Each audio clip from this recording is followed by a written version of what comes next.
EVM ధ్వంసం సహా మరికొన్ని కేసుల్లో అరెస్ట్ అయి జైల్లో ఉన్న మాచర్ల మాజీ ఎమ్మెల్యే పిన్నెల్లి రామకృష్ణారెడ్డిని వైకాపా అధ్యక్షుడు జగన్ పరామర్శించారు.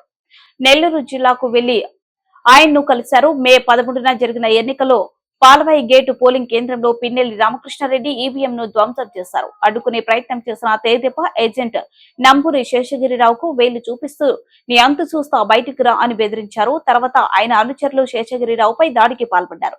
అక్కడే ప్రశ్నించబోయిన మరో మహిళ ఏం జాగ్రత్త అంటూ పిన్నెల్లి దుర్భాషలాడారు. పదుల సంఖ్యలో అనుచరులను వెంటబెట్టుకుని పోలింగ్ కేంద్రాల వద్ద హల్చల్ చేశారు.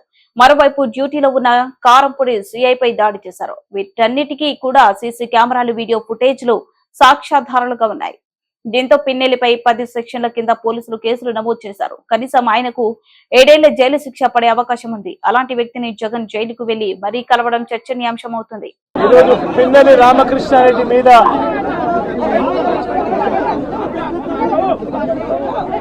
తన మీద ఏకంగా 307 అంటే అటెంప్ట్ టు మర్డర్ లాంటి కేసులు పెట్టి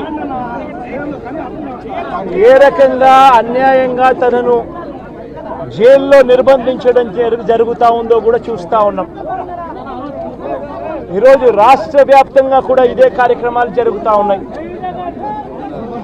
రాష్ట్ర వ్యాప్తంగా కూడా కేవలం తెలుగుదేశం పార్టీకి, చంద్రబాబు నాయుడు గారికి ఓటు వేయలేదు అన్న ఒకే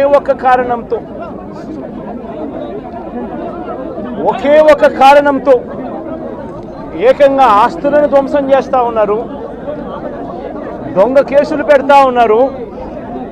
వీళ్ళే కొడతారు, మళ్ళీ వీళ్ళే అటువైపున ఉన్న వారి మీద వాళ్ళు కొట్టారు అని చెప్పి కేసులు పెడతారు.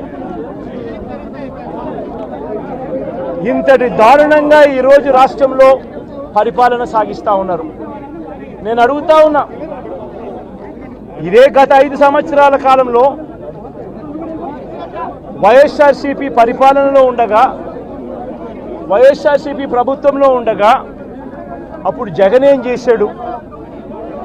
కులం చూడలేదు, మతం చూడలేదు, ప్రాంతం చూడలేదు, చివరికి ఏ పార్టీకి ఓటు వేశారన్నది కూడా చూడకుండా ప్రతి పథకము, ప్రతి మనిషి కూడా అర్హత అన్నది మాత్రమే ప్రామాణికంగా తీసుకుని ప్రతి ఇంటికి డోర్ డెలివరీ చేసిన ప్రభుత్వం వైఎస్ఆర్సీపీ ప్రభుత్వందైతే, జగన్మోహన్ రెడ్డి ప్రభుత్వందైతే, ఈరోజు కేవలం తెలుగుదేశం పార్టీకి ఓటు వేయలేదని, కేవలం చంద్రబాబు నాయుడు గారికి ఓటు వేయలేదని, కేవలం ఓటు వేయలేదన్న ఒక్క కారణంతో ఆస్తులు ధ్వంసం చేస్తూ ఉన్నారు, మనుషులను కొడతా ఉన్నారు, కొట్టి మరీ కేసులు పెడతా ఉన్నారు.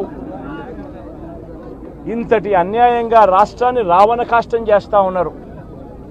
నిజంగా ఇదే విషయానికి వస్తే ప్రజలు ఎందుకు నీకు ఓటేశారు చంద్రబాబు నాయుడు గారు అని చెప్పి ఫస్ట్ చంద్రబాబు నాయుడు ఆలోచన చేయాలి. ఒకవైపున వైఎస్ఆర్ కాంగ్రెస్ పార్టీ ప్రజల్లో వ్యతిరేకత వల్ల ఓడిపోలేదు, ప్రజలకు మంచి చేసి ప్రజలకు మంచి చేసి వైఎస్ఆర్ కాంగ్రెస్ పార్టీ ఓడిపోయింది. ఎందుకు ఓడిపోయింది అని అంటే చంద్రబాబు నాయుడు చేసిన మోసపూరిత హామీలకు ప్రజలు కాస్తో కూస్తో కొద్దిగా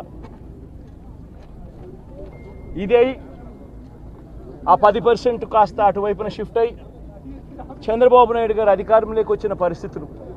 మరి చంద్రబాబు నాయుడు అధికారంలోకి వచ్చిన తర్వాత ఈరోజు రైతులకు ఇస్తానన్న రైతు భరోసా 20,000 రూపాయలు ప్రతి రైతన్నకి ఇస్తానన్నాడు.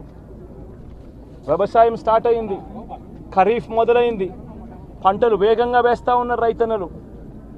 ఇంతవరకు రైతు భరోసా 10,000-20,000 రూపాయలు ఇస్తానన్న దానికి అతి గతి లేదు. బడులు మొదలయ్యాయి. అమ్మఒడి కింద జగన్ 15,000 ఇస్తాను అని అంటే కాదు, చంద్రబాబు నాయుడు వస్తే ఎంతమంది పిల్లలు ఉంటే అంతమందికి ఇస్తాడు, ప్రతి ఒక్కరికి 15,000 ఇస్తాడు అని చెప్పారు. రాష్ట్రంలో 1 కోటి మందికి పైగా బడియీడు పిల్లలు ఉన్నారు. బడులు స్టార్ట్ అయ్యాయి.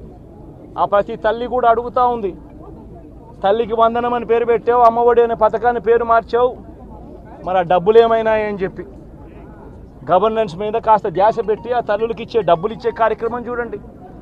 రైతులకు ఇచ్చే రైతు భరోసా 20,000 ఇస్తామన్నారు. ఇచ్చే కార్యక్రమం చూడండి. ప్రతి అక్క చెల్లెమ్మకు 18 ఏళ్ళు పైబడిన ప్రతి అక్క చెల్లెమ్మకు ప్రతి ఒక్కరికి 1,500 రూపాయలు ఇస్తామని చెప్పారు.